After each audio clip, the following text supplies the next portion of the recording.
नमस्कार, मैं हूं प्रमोद राव और आप देख रहे हैं बहुजन लाइव। दोस्तों, आज की वीडियो में हम लोग जानेंगे कि जातीय जनगणना से भारतीय जनता पार्टी को छटपटाहट क्यों हो रही है। आखिर इनको क्या समस्या है जातीय जनगणना करवाने में।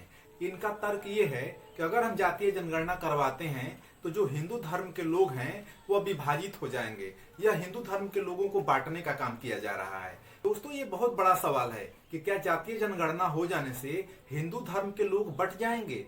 दोस्तों, आप समझ सकते हैं कि जिस धर्म की बात हो रही है, यानी कि हिंदू धर्म की जो बात हो रही है, हिंदू धर्म खुद 6743 जातियों में बटा हुआ है। जातियों का एक समूह है हिंदू धर्म। भारत सिर्फ पुरुष प्रधान देश नहीं है, बल्कि भारत एक जाति प्रधान देश है। यहाँ जाति देख करके आपके साथ व्यवहार किया जाता है, यहाँ जाति देख करके शादियां की जाती हैं, यहाँ जाति देख करके अधिकार दिए जाते हैं। दोस्तों, आप लोगों से बता दूं और आप लोग जानते भी होंगे कि आप जिस जाति में पैदा हुए हैं, आप उसी जाति के लड़की से शादी करेंगे, दूसरे जाति की लड़की से शादी नहीं कर सकते हैं। क्यों? क्योंकि जाति को महत्व दिया जाता है, मानवता को महत्व नहीं दिया जाता है। और भारतीय जनता पार्टी का जो तर्क है कि जातीय जनगणना करवा देने से हिंदू धर्म के लोग बंट जाएंगे, तो वह किस बंटवारे की बात करते हैं। आप बताइए कि क्या इस देश के जो सवर्ण हैं, इस देश के दलितों को, इस देश के वंचितों को, इस देश के पिछड़ों को हिंदू मानते हैं? अगर ये लोग हिंदू मानते तो जो हाथरस की घटना हुई थी उसमें कितने हिंदू संगठन पहुंच करके उस बेटी को न्याय दिलाने के लिए आवाज उठाए? कोई जवाब है उनके पास? राजस्थान में इंद्र मेघवाल की जब हत्या कर दी गई थी सिर्फ पानी का घड़ा छूने की वजह से, तो कितने हिंदू संगठन, कितने राजनीतिक संगठन पहुंच करके उस छोटे से बालक को न्याय दिलाने का काम किए।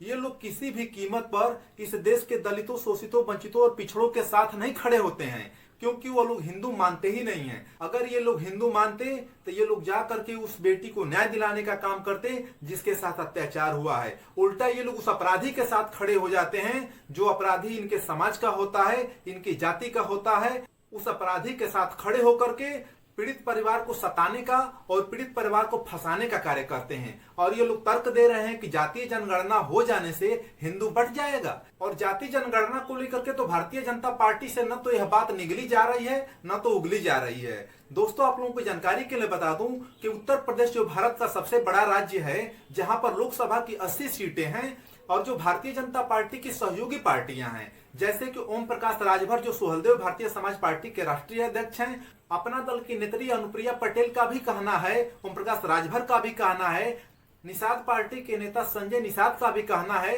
कि जातीय जनगणना होनी चाहिए। इसलिए होनी चाहिए कि जाति के आधार पर इस देश में शोषण होता है, जाति के आधार पर सारी चीजें होती हैं, तो फिर जातीय जनगणना क्यों नहीं। इस बात को लेकर के भारतीय जनता पार्टी के सहयोगी ही भारतीय जनता पार्टी को निशाने पर ले रहे हैं।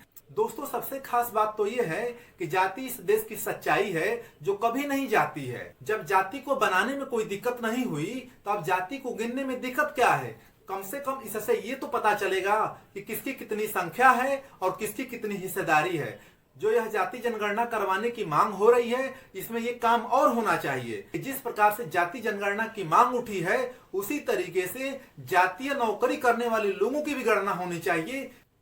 किस विभाग में किस जाति के कितने लोग नौकरी कर रहे हैं, उनका भी आंकड़ा जब सामने आएगा तब पता चलेगा कि इस देश में संख्या किसकी ज्यादा है और कौन सबसे ज्यादा मलाई खा रहा है। सम्मानित साथियों, जातीय जनगणना को लेकर के आपका क्या मत है, आपका क्या विचार है, कमेंट बॉक्स में कमेंट करके जरूर बताइएगा। दोस्तों, वीडियो देखने के लिए आप सभी का बहुत बहुत धन्यवाद, बहुत बहुत आभार।